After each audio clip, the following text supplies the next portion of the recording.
So next up is my customer Tim. It's for his legend car, young racer, and he had some unfortunate carnage occur. I don't know what came first, like broken suspension component, possibly trailing arm or something, and it's also involved the drive coupler that goes on the engine. We'll talk about that in a second.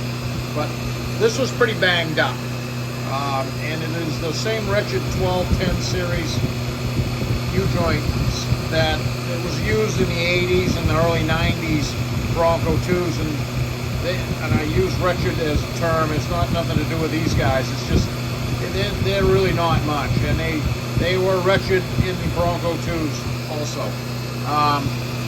So I've seen legend car shafts before. I was fully aware of what to expect. This thing did have a hook in it, which I straightened. It had kind of like an interesting little 20-30 thousandths S-bend kind of like through the whole length of it, which I got it fairly straight. I think it's passable for a few more motos, or probably, you know, preventing any more carnage, maybe the rest of the season. So I did clean it up quite a bit. I didn't blast it, but the U-joints were spinning in all four caps at each end. Of U-joint caps are spinning in the holes, and that is 100% typical of what the old Bronco 2s did back in the day. And so I staked them with a little tool I've got and put the 680 stud and bearing mount to them like we did back then, and that proved to be a durable fix for the full-size vehicle. So I think it's going to be great in a legend car, and it does save all of this to make it go another day, plus the straightening. That's tuned up as much as I can get it. The slip yoke isn't wicked tight. The U-joints are them, did I use the word wretched yet? But they're the same as what they were. That's cruising about 2,500 RPM, and now it's got a little chatter to it, but that's down from, yeah, it goes through a little pulsing thing, but really there's nobody home. That's really just a flutter, and it's like a 1.5. So we're going to call that a win for the legend car. Same thing here at the back. And they also had the drive coupler.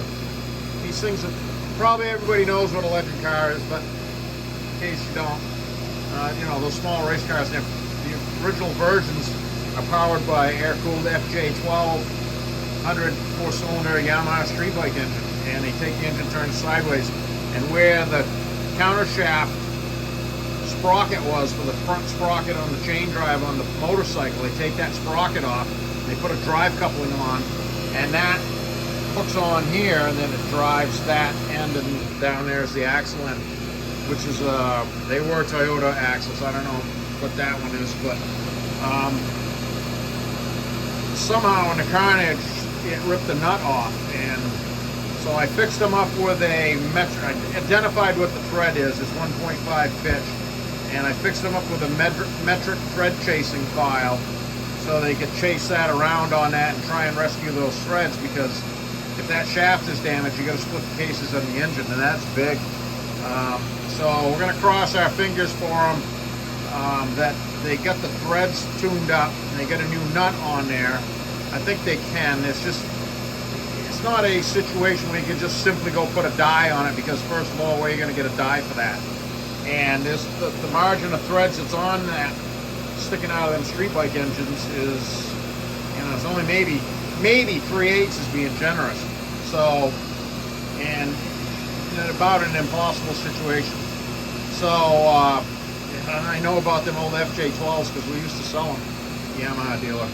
My dad was a Yamaha dealer. So, anyways, we're going to get this back to these guys, and hopefully they can have a successful race weekend and get all their things patched up and get back to the track.